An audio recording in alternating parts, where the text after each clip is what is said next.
Hey my dudes, my name is Cecilia and welcome to my kitchen in Stockholm, Sweden. Today is the third day of our 12 days of Christmas and we have another Swedish Christmas essential. I'm really starting with the heavy hitters this year. Today we are making Vörtbröd.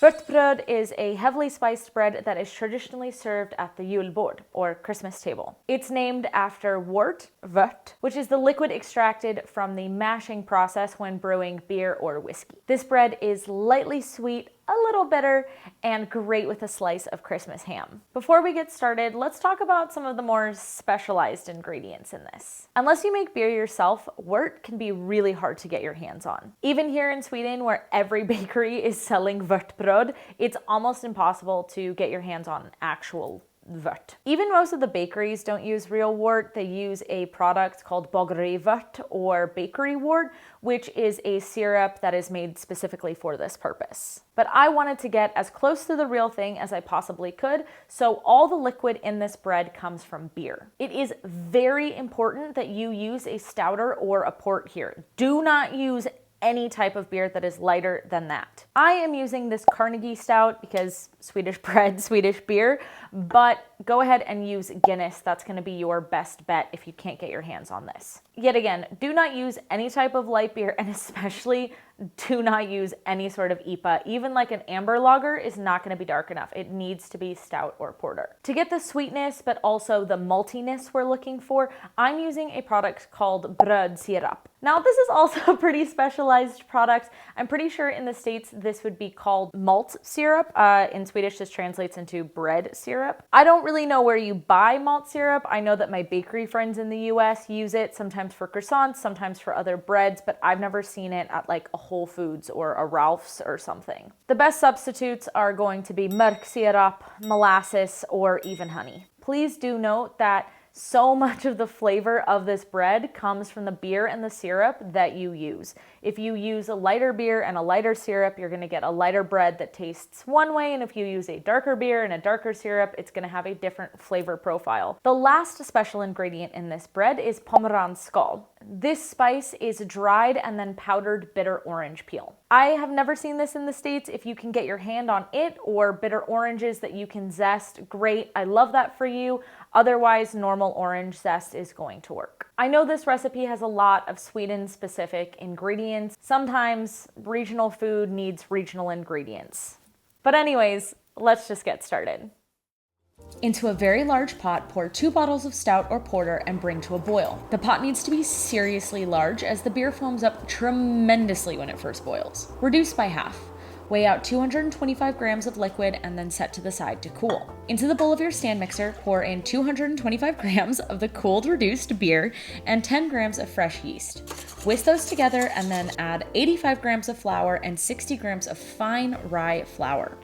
Mix together until you have a loose batter and no lumps of flour. Cover with a towel and let rest for 30 minutes.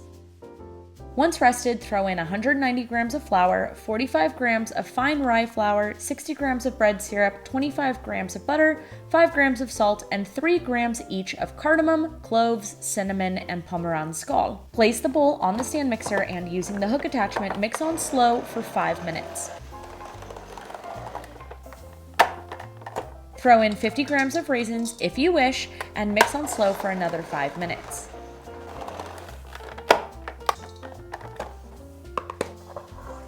Once done mixing, gently shape the dough into a ball.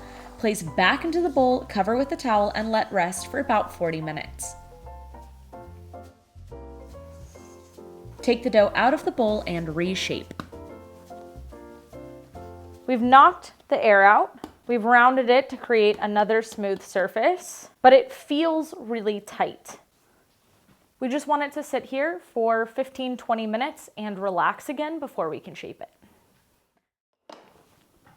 Our dough has relaxed and is hopefully ready to shape. So we're just gonna shape it really simply. Just gonna knock it down a little bit and fold it over, fold it over, fold it over, and that's it.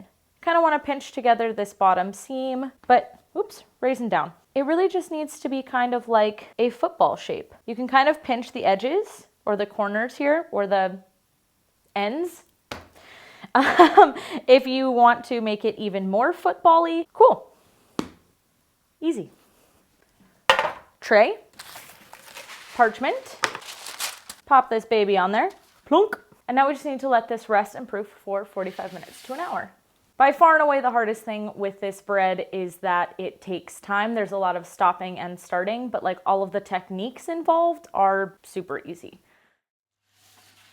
It's been a little over 45 minutes and we are ready to go. Now, you don't need to score it, and sometimes I score it and sometimes I don't score it.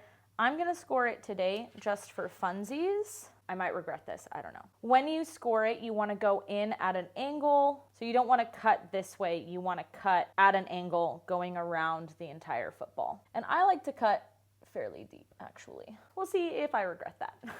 Into the oven this goes.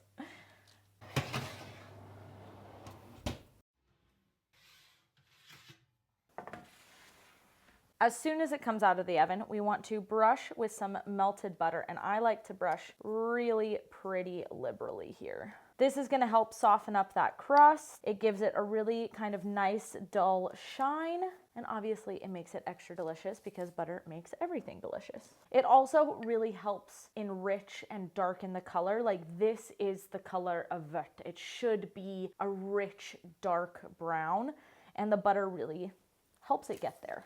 Helps give it the right color. I'm also really pretty happy with my scoring today. Sometimes it can be a bit wonky, but it turned out really nicely today.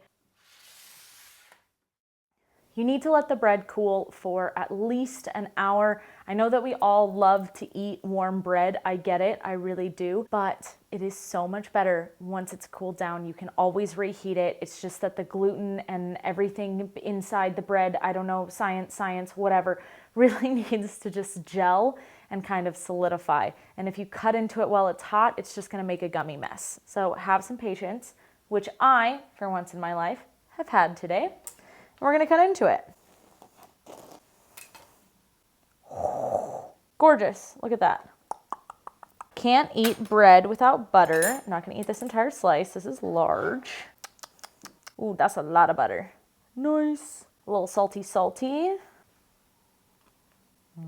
It's like if raisin bread, you know, American cinnamon raisin bread, this is like that, but not sweet. So good. The only way this would be better if we could just like slap a piece of Christmas ham on top of it. Then this would be like perfect. Thank you guys so much for watching. If you liked today's video, then please like, comment, and subscribe. I hope that you have a good day and that I will see you around next time. Hejdå! Get this recipe and 23 more Swedish Christmas classics in my latest ebook, 24 Days of Christmas, available for purchase on my website now.